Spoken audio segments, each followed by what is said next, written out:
Hello, welcome to Calls with Your Kinky Bestie. I'm Emma. I am a submissive and mentor for fellow kinksters.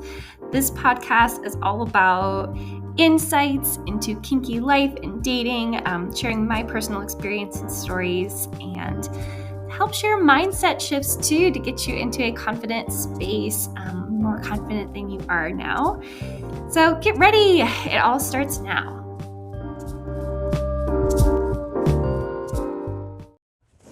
Hello. Hello. Welcome back to the Calls with Your Kinky Bestie podcast. And today, it's not just your kinky bestie. I also have my boyfriend and my dom here. Hello. Yeah. I am he. Yes, and we're in like a different space. We're in his place, so his dog is here. So his dog's a little noisier than mine. You might hear some of that going on. And also we have, he made us some margaritas. Oh, here she comes. If you heard her pause. Maybe you didn't though, because, I don't know, my phone has pretty good sounding abilities. Sounding is not what this is. That's something totally different. Do you know what sounding is, babe? What is sounding? That's when you like put something up your urethra for sex reasons. Oh. The face he's making. Yeah. That's not something we've tried yet. No, I don't. I have too many urinary issues. And you wouldn't be interested. No, yeah, okay, whatever. No, Anyways. I'm not sure about that one. Yeah, it's new. Anyways, okay, hi. Hi. Yeah, he's never been on the show before, and I've talked about him a lot, but here he is. Babe. What have you told the listening public about? The listening that you're my dom, and I did a whole episode about like our meeting story and like how we met. Cute. Yeah, how we met on a vanilla dating app and like slowly introduced kink over time and like kind of where we are now. But how would you put it? How would I describe where we are now, or how we started? Either.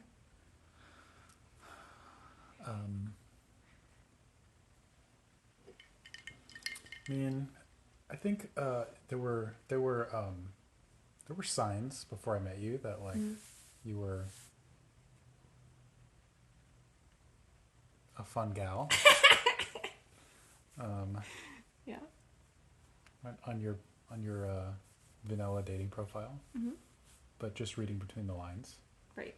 I'm pretty good at that. Sneaky. Yeah. But yes, you that was like a bit of a coming out over time. And we met not quite 2 years ago.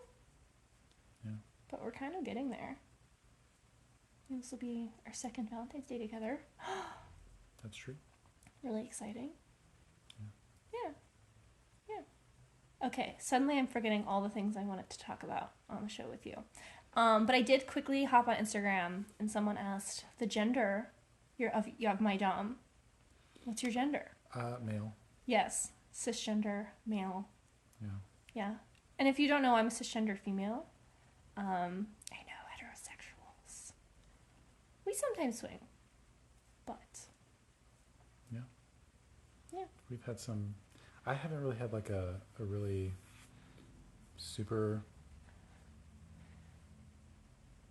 bisexual experience. But like there have been other penises. There have been other penises. Yeah. That's good. And you did get me a fucking machine for Christmas. So maybe we'll get him involved with you at some point.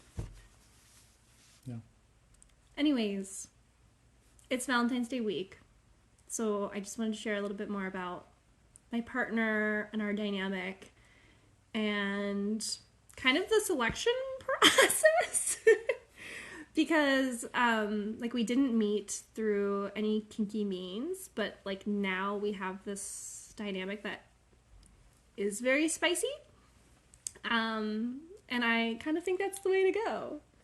So, okay. Let me give a little bit more, what? Well, yeah.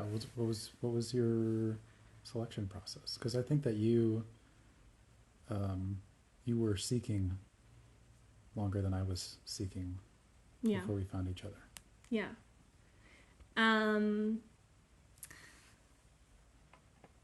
So dating was a big challenge for me and a big drama because like I've always felt a bit of an outsider in most circumstances, and I know now that that's because like I have ADHD and maybe have some autism symptoms, but I don't know. I'm not ready to go there yet. I need to think about it more and talk to someone. Um, so it's really like, important to me to have that more of like a personal relationship in a romantic sense. And yeah, I searched for a really long time. Had a lot of dating drama, and I even went through periods of my life where I kind of thought I'll never be able to, fully be and express like who I am and how I am, and thought that like, just the people that were totally wrong for me were my only option, or that they were the right option. And it never really worked out. Surprise, surprise. But before I met you, I had done just like a shit ton of self work and had been in therapy for so long and had gotten to this place of like if I took kink out of the picture, because I know that's what I want, but I also knew that like my person would be on board with that regardless, even if they weren't fully into my kinks, like they'd be supportive of me fulfilling them in whatever way that is. So yeah, I got to this point of like, well, if I took kink out of the picture and just kind of let the universe bring me my person and just put it out there that, I'm looking for this lovely, totally accepting human that will be, in it for the long haul and wanting to do life and growth and development things with, what would happen? So I started just honestly being more like open on dating apps, like because in the years prior I had done a lot of like super like hyper selective picky, only meeting with people who had like the perfect profile and photos and like seemed right off the bat like the perfect match, and it really wasn't like that with you. And I yeah. I feel like it's come up once or twice. Yeah, it's come up once or twice. Took some warming up to me at first. Yeah. Well, I also like, I just decided that, you must be appearing to me for a reason. And so just like being open to what that was and like meeting and seeing this thing through and seeing where it goes. And really the rest is history. And it all revealed itself over time why it was meant to be. Yeah. So that's how I chose you. What about you, baby? What about her? Dog ears. Yes, she's got some noisy ears. They're awesome.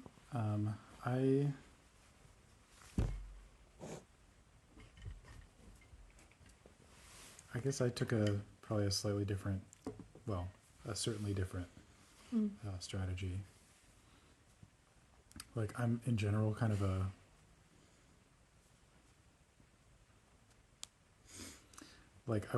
at least the goal is to kind of lay it all out, like be very candid, even if I'm not 100% of that all the time, but like in like thinking about laying out a dating profile, I kind of wanted to be as honest and open and put it all out there as I could.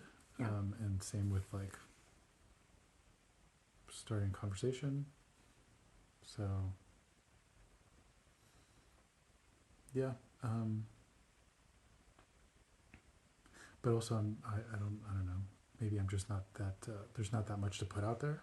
Yeah, that's kind of how I felt. It's like, oh, this is it. Because, yeah, like, I mean, how would you describe your sexuality, like, prior to meeting me? Is that too much? I mean, interested in exploring, for sure, but like hadn't done a lot of that exploring, which I mean we have since. You've opened me up to a lot of things, and we've had some interesting experiences.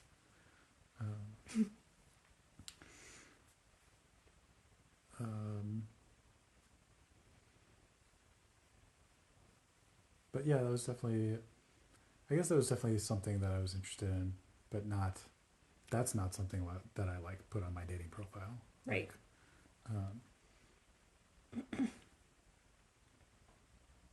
yeah, So you're in the curiosity stage? for sure. Yeah.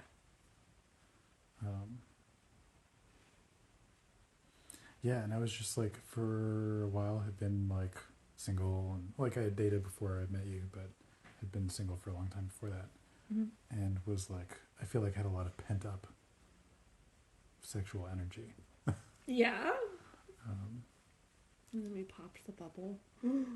It's still popping. Yeah. It's So a lot of fun. mid pop. Mid pop. Yeah. That's a good way of putting it. I love you.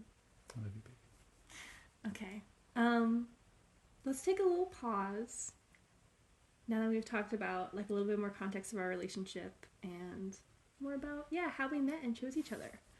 Okay, see you soon.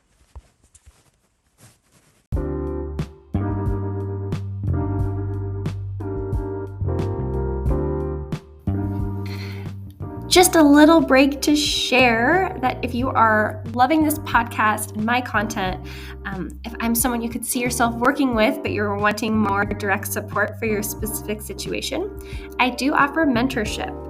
It's personalized to you, private video or phone calls with me, so you can chat about your situation and figure out a solution that's going to work for you. You can visit my website. It is kinkybestie.com/mentorships to see what's available and to book in your spot on my calendar.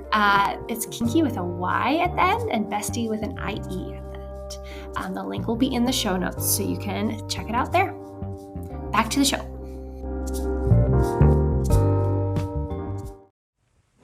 Okay, we're back. This is Still Calls with Your Kinky Bestie. Oh, we don't need that, babe. Okay. We're drinking. And I just asked my Dom, who I call my daddy, by the way, or my DD sometimes, or sometimes I call him Bear or Da. So there's a lot of potential nicknames. Yes. And I asked him, how do you really feel about all the kinky stuff? Because I know we've talked about this a lot, but you were totally fucking vanilla when I met you. He's shaking his head like maybe he doesn't feel that way. Well, I feel like I was like hinting at this previously during this discussion that like, yes, I was like vanilla in practice, but like also was interested in exploring sexuality. Yeah. And like not necessarily in the way that you are interested in kink, like your kink specifically, but right. I started early. Yeah. How do I feel? I feel like, generally speaking, it's really fun. Not like everything that you're into is stuff that I'm into, but I enjoy the experience. I enjoy like I enjoy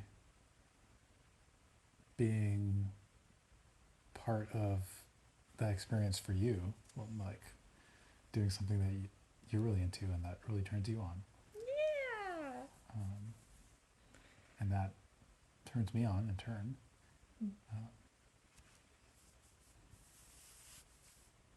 And you know, you give as good as you take, so it's good for everybody involved. Yes, I really explored service submission a lot with you in a way that I hadn't in the past, and it has been really fucking fun. I'm really getting into it. Yes. Yes. And kind of looping around to the first part about how I did manifest you by just putting out there into the world that like, this is what I want. and trusting that it's going to happen, and then just being curious to how it's going to happen instead of trying to control every step. That's also been a lot of like my dynamic and relationship with you has been about releasing control and just being, curious where this is going and who you are and how it all fits together. And in that like curiosity and releasing, because I used to be a very like much more controlling and kind of like critical of my partners, which is something I really had to unlearn as I went further into my submission, because I realized that isn't really submission. That's actually the opposite of submission when you're trying to like control or coach other people. So how do you feel like that's like brought out the dom in you? Because it totally has over time. You're totally a dom human.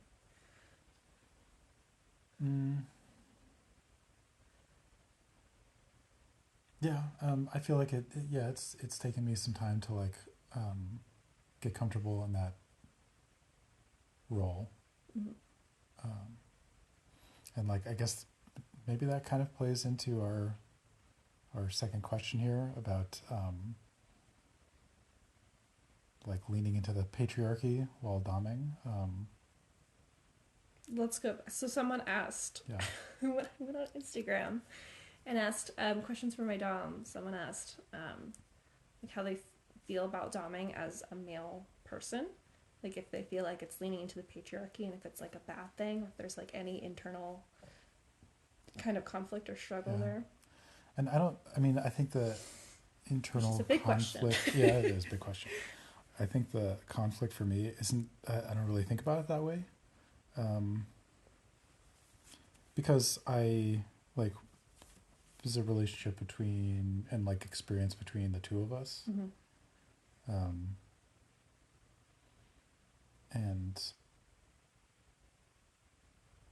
I mean, you're interested in what you're interested in, I'm interested in what I'm interested in, and I don't know, I guess I haven't really thought about it in such broad terms. But yeah, it's taken me some time to just feel comfortable like expressing that dom role out loud, but more because I'm like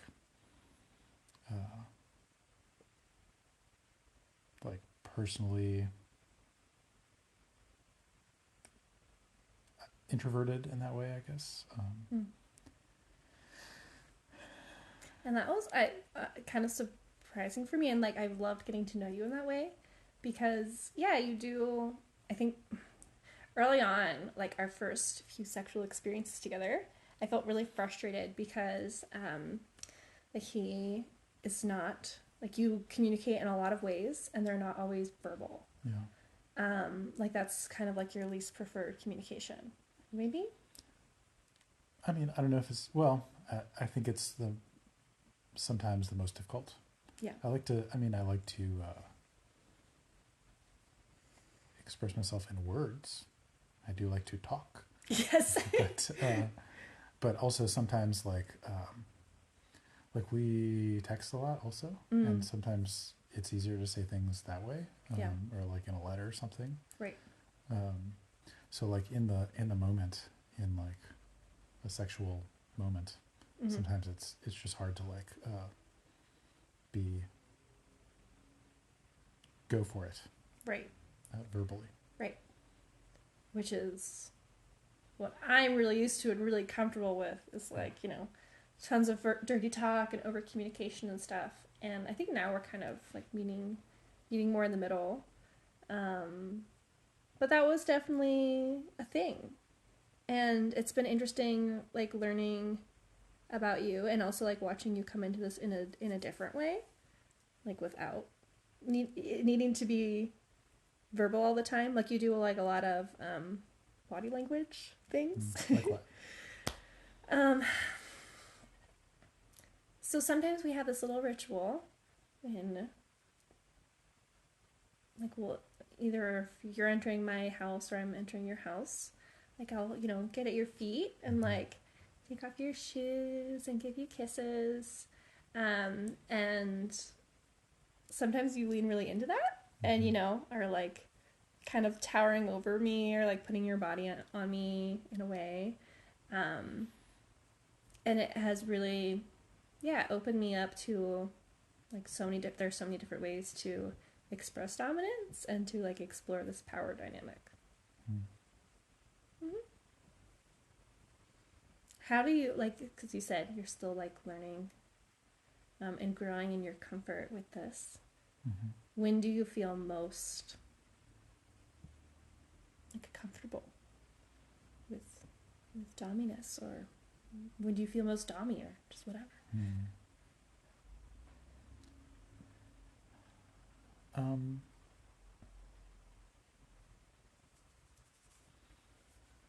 When do I feel most dommy? I don't know. Like I don't know if there's a specific scenario, but like sometimes I'm just really feeling it, and it's like I don't know. I feel like it's like with anything that you practice, like it's I've been kind of out of the habit of it, but I used to be a big cyclist, and like when you're cycling, like sometimes you just get into the zone, and you know, sometimes you just get into the zone, and it's, I guess, in the same way, it's like if you're going to be a good athlete, like you have to practice a lot and do it a lot, and then you get to that point where it becomes more comfortable and more second nature. So maybe it's a similar thing. Yeah. So it's like every time you do it, you remember last time you did it, and you're like, oh, now's the time I'm most comfortable being dommy. Yeah, and yeah, like have that like comfort level and muscle memory, so to speak. Yeah. And you know, if I don't know, we're both really horny, and He's smiling a lot right now, yes. by the way.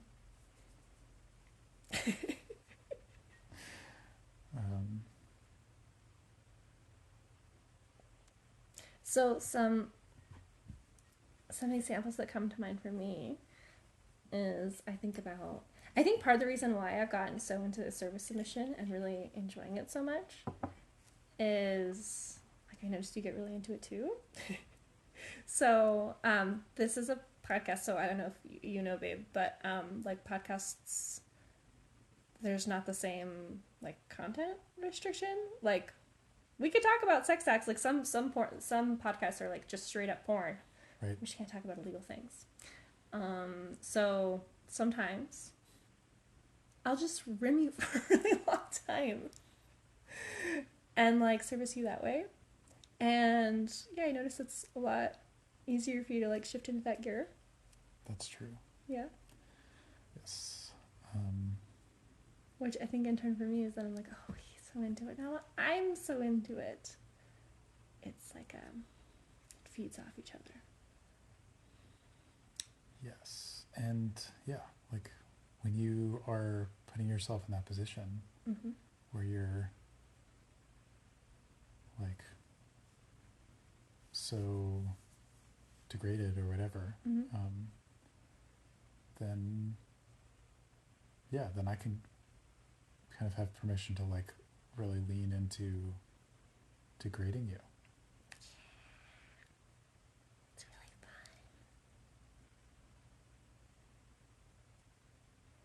So, and also I like what you said about like, yeah, I don't really think about the patriarchy or like larger social applications of our dynamic, because yeah, this is our dynamic.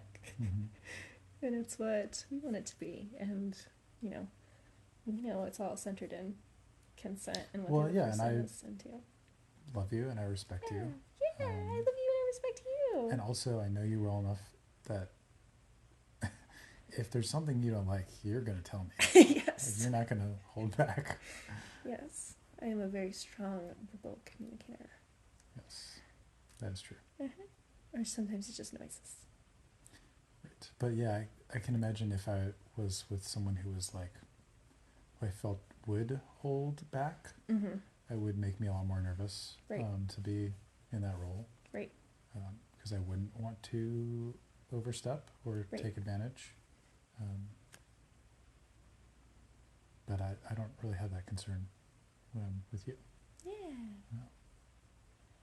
So, yeah, part of it's definitely trust in each other.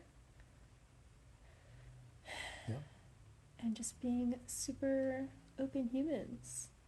It's what it is we're experiencing. And I do a lot of, like, I share a lot of, you know, desires I have. Like what? It's a podcast. Well, you know. Well, you know. Oh, I don't know if I want to share. That's okay. You don't have to. Yeah. We can have our private things that are just between the two of us. Yes. That is totally acceptable. Yes. Yeah, that's how like a lot of things start. I was all sure what I'm craving and want to do, and you've gotten into doing the same too. We have to be really careful when we're like trying to read each other's texts in public. Yes. Sometimes I just can't open my phone at work. Yes.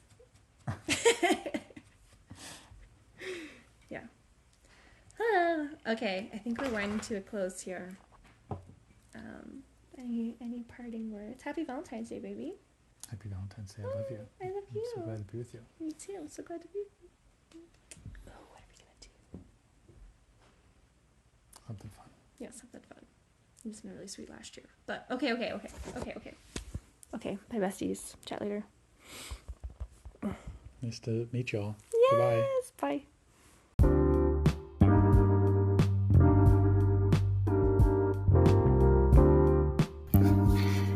Thank you so much for joining me this episode. You can follow the podcast on the platform where you're listening to get updates with new episodes. You can follow me on social media at Kinky Bestie. I'm on Instagram. You can also check the show notes for any links or resources that I talked about in this episode, or just more ways to connect with me. And please share this with your kinky friends who could benefit from this type of content.